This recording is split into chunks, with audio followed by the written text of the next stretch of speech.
Бүгүнкү күнү Украинанын Авдеевканы берип салганы жана Орусияга жеңилип жатканы бул деген Орусия тарабынан каптарды колдонуу. Бул деген крылатый авиабомба, канаттуу авиабомба.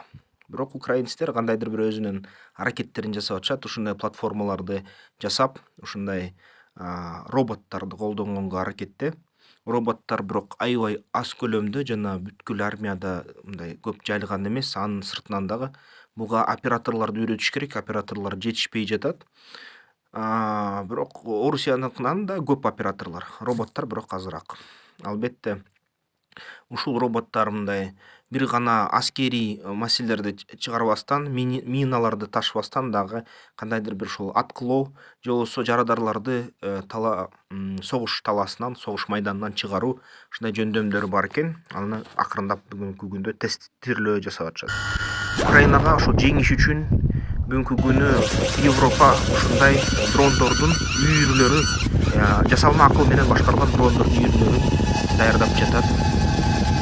Андан сырткары ошо Украинада ушундай сыяктуу кичине кичирейтилген Switchblade'ке окшогон дрондор жасалып жатат. Бүгүнкү күнү ошо Украинада дагы согуш майданы көрсөттү. Т-90 танктар анчалык жакшы иштебей жатышат.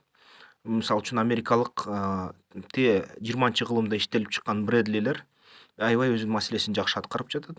Брэдлилер дагы ушундай мындай бул согушта өзүнүн танктарга караганда артыкчылыгын көрсөтүп койду. Дагы Украинада карасак, дагы эле FPV дрондор аябай катуу өнүгүп жатат. FPV дрондор бүгүнкү күнү Украинаны акырына чейин жеңилбегенине жардам берип жатат. Кошумча дагы ушундай да концепттер ойлонуп табылып жатат. Бул деген байкасаңар, бул атайын ошо айыл чарба дронго илинген автоматтар. Бирок бул дрондордун чоң бир маселеси отдачада. Эгерде отдача мындай импульсун жутпаса, атайын амортизаторлор, ушундай дрондор тез талкаланып кетет ушундай мылтык менен ачкандан кийин. Бирок ал боюнча атайын системаларды патенттелеп иштеп жатышат. Ар кайсы Европада, Кытайда окумуштуулар, ошол кол өнөрчүлөр, изобретательдер да, мастерлер акырындап ушул дрондордо армияга киргени жатышат. Андан сырткары ушул дрондун ага каршы курал да иштелип жатат. Бул деген сетка, ушуну мылтык менен сетканы атат. Дрондор жакындап калганда взрывчатка менен, ошо сетка менен атып, аны токтотконго мүмкүнчүлүк пайда болот да. Ушул Skywall деген бир прототип, ушунун прототипти дагы украинецтер өзүлөр ушу жасаганга аракетте. Ушинтип сеткасы атып чыгылып, сетка менен дронду кармап, андан мындай дрон жакындаганда бир 100-200 метр аралыгында токтотконго мүмкүнчүлүк берет. Бирок бул деле жакшы, мындай анчалык жакшы чечим эмес да. Анткени дрондорду мисалы үчүн дистанциялык жардыргыч кошсо, анда ошол атып түшүрүлгөн дронго киши жакындаганда дрон жарылып кетсе, кайра эле ошо дрон менен күрөшүүнүн мааниси артка кетип калат. Ушундай системалар дагы турелдерге орнотконго же роботторго орнотконго карап жатышат. Бул дагы жакшы чечим болмок. Бүгүнкү күнү ушул робот иттерге дагы ушундай атайын система дробовиктерди кошуп, аны имараттарды штурм кылууга Америка спецназдары, Европа спецназдары үйрөнүп атат. Украиналар болсо ошо өткөн 2 жуманын ичинде дагы бир нече 3-төн 5ке чейин Орусиянын чоң кемелерин чөктүрдү. Кемелерди чөктүргөнгө ушундай суу дрондору жардам берди. Бир баасы $250 миң тегереги болуп калат экен. Ушундай анан дрондор өзү ошол суу мотоциклынын мотору менен колдонулуп жасалат экен. Атакалар көп болду. Аны баары жалпы жаңылыктардан окуп алсаңыздар болот. Буга каршылык көрсөтүү өтө кыйын болот экен, анткени ошо флоту жок мамлекет Украина, флоту бар Орусиянын флотун жокко чыгарып жатат. Ошо мисалы үчүн суу мотоциклынын моторун колдонуп эле, водомет жасап эле, суудагы калтырган изди азайтып эле, ушундай анан чоң аралыкка, эгерде мисалы үчүн Starlink, Elon Musk жасаган дүйнөлүк Starlink системаны колдонуп, бул нерсе алыска чейин башкарыла алат экен. Бирок бүгүнкү күнү билебиз, Elon Musk бүгүнкү күнү электромобилдерди жаратып, эгерде нефть иштеткен өлкөлөргө, Россияга кошо чоң сокку берсе, саясий көз караштарыкы аныкы мындай кайра Орусияга жылуураак да, ошол Орусияга жылуураак болот. Бир четинен нефть өлкөлөрүн жоготуп жатат, өлтүрүп электромобилдештирүү менен, экинчи четинен Орусияга жүрөгү ооруйт экен Илон Масктыкы. Бүгүнкү күнү ошол интернет системасы бүт Россияга да, Украинага да иштеп жатат. Бул жерде бир алгачкы жолу ошо робот дрондун аткылоосу көрсөтүлүп жатат. Ушул робот дрон украиналык атайын система менен коштолгон. Ошол системанын жардамы менен алгачкы жолу ошол атып согушта катышып жатат да. Бирок ошол согушта тастыкталган катышуулары бүгүнкү күнү 1-2 жөнүндө эле маалымат бар, калгандары канчалык көп аз болуп атат да. Анык согушта мындай дрондордун катышуусу азырынча мындай жеткиликтүү эмес деп эсептесе болчудай да. Мынакей ошол дрондун трассер октору менен танктарды атака кылып аткан видеосу ушул. Анын өзүлөрү дагы кол өнөрчүлөр 3D принтерди алып алып, компьютердик программаларды алып алып, Украинада ушундай системаларды жасап жатышат. Көрүп атасыздар, бул барабан бомбардировщик. Ошол барабан жардамы менен ушинтип бомбаларды ыргытат экен да. Барабандын конструкциясы аябай жөнөкөй жана гениалдуу. Эгерде байкасак, мындай аз системалар колдонулат. Дрондор бүгүнкү күнү керек болсо тешикке, керек болсо терезеге кирип кетчүдөй ушундай жөндөмгө ии болушту. Ошентип, мисалы үчүн имараттын кичинекей тешигине кирип кете берет экен. Ошентип булар украиндиктер азыр үйрөтүп жатышат. Бул украиндиктер дагы ойлоп тапкан тороидалдык винт дрондун эффективдүүлүгүн абага көтөрүү жөндөмүн 30%га көбөйтөт экен. Албетте кичине расход да көбөйөт, бирок ошол менен бирге ушул абага көтөрүү бул дрондорго, жөнөкөй кичинекей дрондорго андан да чоң жүк көтөргөнгө мүмкүнчүлүк берет экен. Ошол 40%га оорураак жүктөрдү көтөргөнгө. Албетте ушул дрондор украиндиктер активдүү түрдө ушундай иштетип, баягы испытание кылып, текшерип ушинтип жатышат. Ошондой дрондорду да колдонуу кээ бир видеолорун көрсөк болот. Дрондор аябай көп колдонуп жатылат. Бул жерде мисалы үчүн ушул имаратта жашынган аскерлерди таап, издеп жардырганга FPV оператор, FPV дрон менен аракет таштап атат да, мынакей. Сырткары ушул имараттарга кирген дрондордун жөндөмү да күчөп жатат, көтөрүп жаткан жүгү да күчөп жатат. Ошон үчүн ошол жүктү колдонгондо албетте алардын таасири аябай мындай кооптуу, аябай күчтүү болуп жатат да бүгүнкү күнү.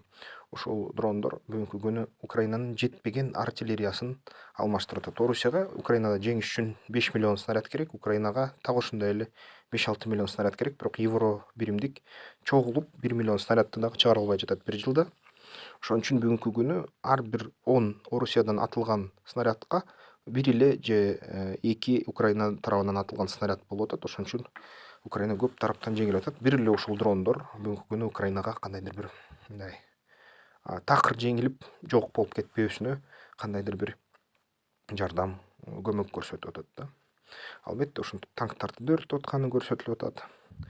Дрондор негизи кошумча ушундай миналарды ташыганга дагы 50 килограммдык миналарга ташыганга жарап калышты. Мына көрүп атасыздар, бул жерден көрсөтүлүп атат ушундай машыгуулар. Мындан сырткары дрондор дагы ошо бул Баба Яга деген украиналык дрон. Бул деген баягы негизи талааларга удобрение чачкан дрон. Ошону алып эле, аны өзгөртүп эле, обвестерин түшүрүп эле, бактарын ага анан ушундай курал салышат экен. Тепловизор да кошушат экен. Дрондор тепловизорлор менен иштей башташты. Тепловизордун жардамы менен булар анан ушундай аскердик операциялар жасап, 3D принтерге чыгарылган бомбалар менен, обтекательдер менен ушундай ишин жасап жатышат. Бул болсо баягы морковка илинген же РПГ илинген дрон. Көрүп атасыздар, десантка кол салып атат. Андан сырткары ушул тос санцепёк же болбосо Буратино дегендер бар Орусияда. Ушундай дрон менен жардырганда кесепетин азыр көрсөңүздөр болот да. Буга аябай дрондор кооптуу болуп атат да ушундай техникага. Мисалы үчүн Авдеевкада Орусия тарабынан 300 единица техника жок кылынды украиндер тарабынан деп айтылып атат да, украиндердин аскери менен деп. Ушундай тос жарылганда ушундай болот экен. аябай кооптуу. Бүгүнкү күнү ошол дрондордон сактаныш үчүн сеткаларды колдонуп атышат. Аны мангал же токкана деп аташат, бирок ошол токканалар, мангалдар көп жардам бербей жатышат. Мынакей бул сүрөттө Россиянын шахеттер менен уруусу же герань деп аталган дрондор менен уруусу көп болуп кетти. Ошону бир шахетти ошо түшүрүп аткан сүрөт да. Бүгүнкү күнү Украина кымбат ПВОну ушул шахеттерге кетирип атат. Анан Украинанын снаряддарын тез-тездетиш үчүн, жасаш үчүн бомбаларды, булар деген пластикалык трубалардан ушундай бомбаларды тергенге жетишип калып атат. Анткени албетте баягы заводдо чыгарылган снаряддар булардын колуна жетпей атат. Ошон үчүн пластикалык трубаларды алып эле ушундай эле жасап, ичине ар кандай нерселерди, поражающий элементтерди салып ушул колдонуп жатышат. Мынакей бул жерде украиналыктар ошол атака кылып аткан, ошол атакада ушундай оор болуп атат да буларга. Анан албетте дрондордун батареяларын чоңойтуп, колго жыйнап, тепловизорлорду колдоно башташты да. Тепловизорлорду мобилдик телефондордо тепловизорлор бар, $300 ошондон чыгарып алышып, булар тепловизорду салып атышат. Мына дагы бир кичине ошол дрондорду колдонуу маалыматтары акыркы 2 жуманын ичинде жыйналган. Кээ бир дрондор жарылбай ушундай айнекте калып атат. Бул Орусия тарабынан алынган кадр. Дрондор ушинтип тыгылып калат да айнекте.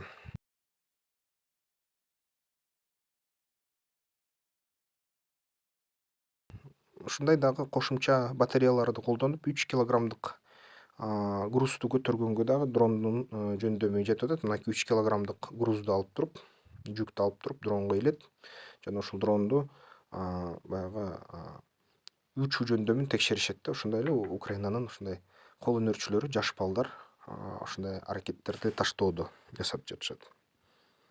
Көрүп атасыздар, ушинтип тестирование кылат, тестирлөө кылгандан кийин анан ушундай аспаптарды булар армияга жиберишет. Анан булар Украинанын ушул жылында 1 миллион дронго чейин чыгарышат деп айтышат. Ошо согуштун ичинде $50 миң чейин колдонулду деп айтылып атат. Андан сырткары ошол Орусия бат үйрөнүп атат. Украиналар гана эмес, орустар да дрондорду колдоно башташты. Ушул кадрлардан көрүп атасыздар. Азыр дрон ушул машиненин ичине учуп келет дагы.